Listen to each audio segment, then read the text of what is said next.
বীরভূমে core committee নিয়ে বিতর্ক অব্যাহত। 19 এপ্রিল বীরভূম কোর কমিটির পরের বৈঠক, আর পরের বৈঠকের দিন ঠিক হলেও জানেন না কেষ্ট, এমনই সূত্রের খবর। ঘনিষ্ঠ মহলে বৈঠক নিয়ে খবর নেই বলেন কেষ্ট। সূত্র মারফত জানা যাচ্ছে 22 মার্চ বৈঠকে যারা ছিলেন তারা বৈঠকের কথা জানেন। গত কোর কমিটির বৈঠকে ছিলেন না অনুব্রত মণ্ডল। এবার পরের বৈঠক নিয়েই খবর নেই খোদ কেষ্টর কাছে। সূত্র মারফত এই খবরই সামনে আসছে। প্রবীর চক্রবর্তী আমাদের প্রতিনিধির সঙ্গে আছেন। প্রবীর, কি জানা যাচ্ছে?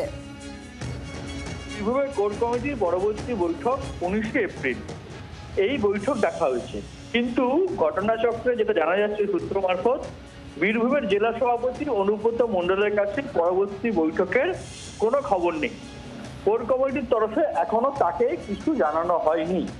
গত 22 মার্চ কোর কমিটির শেষ বৈঠক হয়েছে, যে বৈঠকে উপস্থিত ছিলেন না অনুব্রত মণ্ডল। তিনি দেউচা পাচামির কাজ নিয়ে ব্যস্ত ছিলেন বলে সূত্র মারফত জানা গেছে। এবং বিষয় যেটা হচ্ছে যে কোর কমিটি যাদের জানানোর কথা পরবর্তী বৈঠক সম্পর্কে, সেই কোর কমিটির সদস্যরা বলছেন যে 19 এপ্রিল এখনো সময় রয়েছে, তাই এখনো জানানো হয়নি। যারা কোর কমিটি আগের বৈঠকে উপস্থিত ছিলেন তারা সবাই জানেন।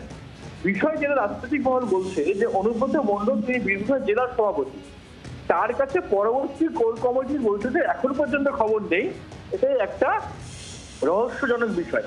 যে অনুব্রত মণ্ডলের কথায় জেলা চলে, সেই অনুব্রত মণ্ডল আগের বৈঠকে ছিলেন না, সেই নিয়ে একটা জলঘোলা হয়েছে। পরবর্তী বৈঠক দেখা হয়েছে, সেই বৈঠকের খবর এখন পর্যন্ত তার কাছে নেই বলে জানা যাচ্ছে। সুতরাং অনুব্রত মণ্ডলের উপস্থিতি নিয়েই বীরভূমে একটা প্রশ্ন উঠতে শুরু করেছে। এই অবস্থায় এখন যেটা জানা যাচ্ছে যে বীরভূমের যে কোর কমিটি গঠন করে দিয়েছে মমতা বন্দ্যোপাধ্যায়, পরবর্তীকালে মমতা বন্দ্যোপাধ্যায়, অভিষেক বন্দ্যোপাধ্যায় কোর কমিটি রাখার পক্ষে সওয়াল করেছেন।